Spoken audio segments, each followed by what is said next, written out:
அனைவருக்கும் வணக்கம். விபரீத ராஜ யோகம் அப்படின்றது யாருக்கு நல்லா வேலை செய்யும் அப்படின்னு பார்த்தீங்கன்னா, கடகராசி கடக லக்னக்காரங்களுக்கு அது நல்லா சூப்பராக வேலை செய்யும். ஏன் அப்படின்னா, இந்த கடகம் அப்படின்ற வீடு பார்த்தீங்கன்னா சந்திரனுடைய அம்சம் கொண்டது. சந்திரன் அப்படின்றது இருக்கிறதுலே ரொம்ப ஃபாஸ்ட்டாக போகக்கூடிய ஒரு கிரகம். அது ராசி அதிபதியாவோ லக்னாதிபதியோ வந்தாலோ அவங்க ரொம்ப ஃபாஸ்ட்டாக இருப்பாங்க. ஒன்று. ரெண்டாவது, அந்த கடக வீட்டில் இருக்கக்கூடிய நட்சத்திரங்கள் அப்படின்னு பார்த்தீங்கன்னா, புனர்பூசம் 4ஆம் பாதம் இருக்குது, அப்புறம் பூசம் 4 பாதங்களும் அதில் இருக்குது, அதுக்கப்புறம் ஆயுள்யம் 4 பாதங்களும் அதில் இருக்குது. இந்த புனர்பூசம் அப்படின்றது கடக லக்னத்துக்கு 9 மற்றும் 6 குரு பகவானுடைய நட்சத்திரம். அப்போ 6ஆம் இடம் சம்பந்தம் வந்துருச்சு.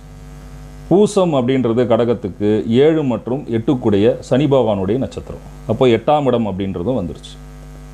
ஆயில்யம் அப்படின்றது கடக லக்னத்துக்கு 12 மற்றும் 3 நட்சத்திரமான புதனுடைய நட்சத்திரம். அப்போ 12ஆம் இடம் சம்பந்தமும் வந்துருச்சு. இப்போ 6, 8, 12 அப்படின்ற சம்பந்தம் கடக லக்னத்துக்குள்ளேயே அடங்கியிருக்கு. அதனால் இந்த விபரீத ராஜ யோகம் அப்படின்றது சூப்பராக யாருக்கு வேலை செய்யும் அப்படின்னா கடக லக்னக்காரங்களுக்கு வேலை செய்யும்.